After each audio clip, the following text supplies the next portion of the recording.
விஜய் உடைய அந்த cinematic propaganda இருக்கு இல்லையா, அத அவர் ப்ரொபகண்டா தான் பயன்படுத்தியிருக்காரு. நான் அப்படிதான் பாக்குறேன். 3 வேளை பசி எடுக்கும்போது சாப்பாடு ஞாபகம் வர நமக்கு அத விவசாயம் படங்களோட ஞாபகம் என்னைக்காவது வந்திருக்கா? பழைய படங்கள்லாம் உட்கார்ந்து இப்ப அனலைஸ் பண்ணி பார்க்கும்போது அவரும் ஏதோ ஒரு பிரச்சாரத்தை தொடர்ச்சியா ஒரு 30 வருஷமா பண்ணிட்டு இருக்காரு அப்படின்றது கிளியரா தெரியுது.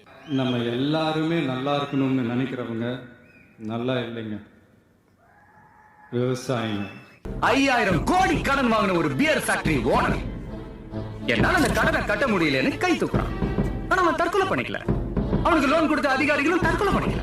ஆனா 5000 ரூபாய் கடன் வாங்கின ஒரு விவசாயி அதை கட்ட முடியாம வட்டி மேல வட்டி ஏறி பூச்சி மருந்து குடிச்சு தற்கொலை பண்ணிக்கிறான். இப்பதான் அந்த ஸ்கிரிப்ட படிக்காம தவறிட்டோமோ அப்படின்ற ஒரு கேள்வியும் எனக்குள்ள இருக்கிறது. உனக்கு 18 வயசு ஆகலடா, நீ இந்த படம் பார்க்காத வெளியே போடான்னு சொல்ல தியேட்டர் வாசல்ல ஒருத்தன் நிக்கலாம்ல.